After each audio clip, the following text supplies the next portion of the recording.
Tata করতো। Hello বন্ধুরা, তোমাদের সকলকে গুড মর্নিং জানিয়ে আরও একটি নতুন ভিডিওতে ওয়েলকাম জানালাম। এবং চলো একদম সকাল থেকেই দিনটি শুরু করে দিই। দেখতেই পাচ্ছ বাবা আর ছেলে চলে যাচ্ছে বাজার করতে। ওরা বাজার করে আসতে আসতে আমি বাড়ির বাকি কাজকর্মগুলো একটু সেরে নেব, কারণ বাজার এসে যাওয়া মানে আবার রান্না বান্না জিনিসপত্র গোছানোর ব্যস্ততা শুরু হয়ে যাবে।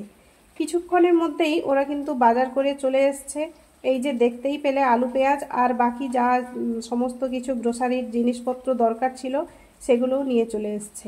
এরপরে যে যার কাজে সেটা লেগে গেছে। আমি কিন্তু এইদিকে রান্নাবান্নাও শুরু করে দিয়েছি। তার মাঝে মেয়েকে এসে একটু খাবার দিয়ে গেছি, কারণ ওকে একটু কিছু খাবার দিলে ও বসে বসে এইরকম খায় আর খেলা করতে থাকে। ওই যে ফোনের ডেমো সেটগুলো হয় সেইগুলো নিয়ে দেখো এইরকম ফোন ফোন করে খেলে যাচ্ছে। তার মধ্যে আবার রান্নাবান্না করতে চলে এসেছি, কারণ একটু পরেই মেয়ের খাওয়া দাওয়া হয়ে যাওয়ার পরে ওকে কিন্তু স্নান করিয়ে দিয়েছি।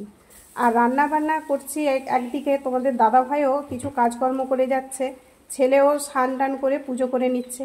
এবারে চলো তোমাদের দাদাভাই কি করছে দেখাচ্ছি। তাহলে মেয়ে তো স্নান করে বসে আছে, আর তোমাদের দাদাভাই যত জামা কাপড় ছিল সব কাচাকাচি করতে বসে গেছে। ও কিন্তু বাড়িতে থাকলেই এই রকমভাবে করে, মানে ছেলেদের কাজ কি মেয়েদের কাজ ওর কাছে কোনো ব্যাপার নয়।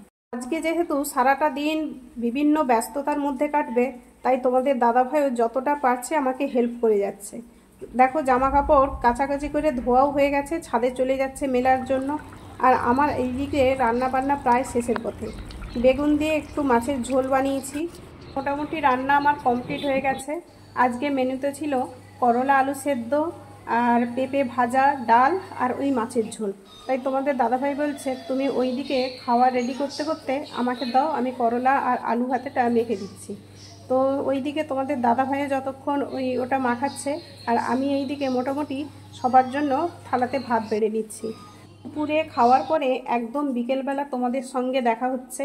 ব্যাগ গোছানো দেখে বুঝতেই পেরে গেছো তোমাদের দাদাভাইয়ের কিন্তু ছুটি শেষ, ডিউটি যাবার সময় হয়ে গেছে। আমরা যেমন যাওয়ার আগে তোমাদের দাদাভাইকে প্রণাম করি, মেয়ে কিন্তু দেখা দেখি দেখো বাবাকে প্রণাম করে যাচ্ছে। ওর এখন 1.5 বছর বয়স, এখন থেকেই ও কিন্তু সমস্ত কিছু নকল করা শিখে গেছে।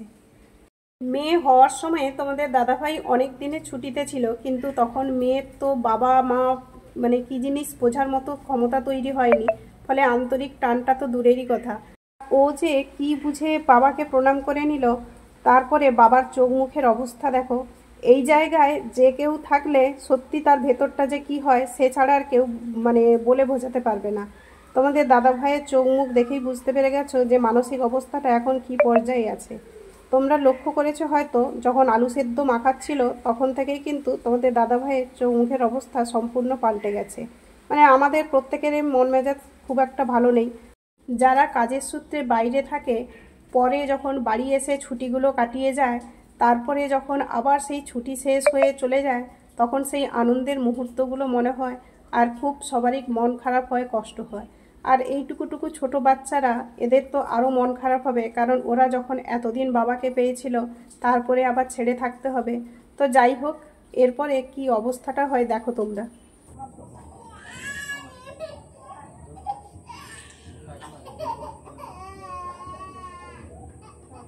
চলো চলো চলো চলো চলো ঘরে চলো, ওকে জামাটা পরো, জামা পরো। এই তাকে এই করবে, সেই নতুন জামাটা পরিয়ে দিবে। হ্যাঁ হ্যাঁ, চল চল চল চল চল। তাকে নতুন জামাটা পরাও দেখি। আর এই করবে, চকোটা দিয়ে দিবে, নতুন জামাটা পর। গেছে?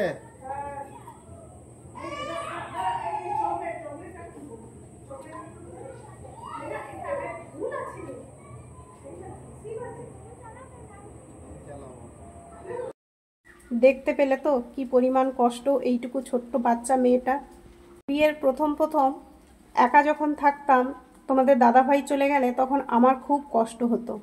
তারপরে ছেলে যখন হলো, ছেলেও ঠিক মেয়ের মতো এইরকম কান্নাকাটি করতো, তখন ছেলেকে জড়িয়ে ধরে কাঁদতাম আর নিজের কষ্টটাও দূর করার চেষ্টা করতাম ওকে ভুলিয়ে।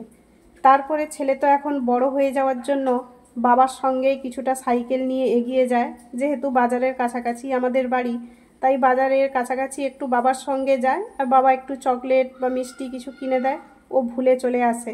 আর থেকে যায় এই বাচ্চা মেয়েটা। মানে ওর কিন্তু বাবার সঙ্গে ছুটি কাটানো এই প্রথম।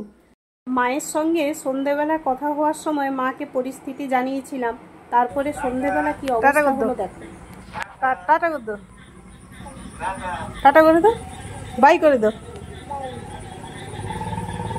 আমার বাবা এসেছিল নাতি নাতনির জন্য কিছু জিনিস নিয়ে, মানে মায়ের কাছ থেকে খবরটা শুনেই বাবা বলল বাচ্চাদের মনের অবস্থা এরকম, আমি কিছু দিয়ে আসি। বাবা কিন্তু একটু বিরিয়ানি নিয়ে এসেছিল ওদের জন্য, একদম গেটের সামনে এসেই ফোন করে বলে একটু বাইরে আসার জন্য। তারপরে ওরা এই সামান্য বিরিয়ানি পেয়েই দেখো কতটা খুশি হয়ে গেল। আর ওদের এই খুশি মুখটা দেখে আমাদেরও মনের মধ্যে যে দুঃখ কষ্টটা ছিল সেটাও দূর হয়ে গেল। দাদু চেষ্টা করলো তার নাতি নাতনিকে কিছুটা খুশি করার জন্য। যাই হোক, প্রত্যেকের যে দুঃখ কষ্টর পাশে থাকে এটাও সত্যি অনেক। তো যাই হোক, তোমাদের ভিডিওটি কেমন লাগলো অবশ্যই জানিও। আবারও তোমাদের সঙ্গে অন্য ভিডিও নিয়ে হাজির হচ্ছি। তখন তোমরা সবাই সুস্থ থেকো, ভালো থেকো। চ্যানেলটি সাবস্ক্রাইবের সঙ্গে লাইক কমেন্ট শেয়ার করতে ভুলো না। আজ তবে আসি, টাটা।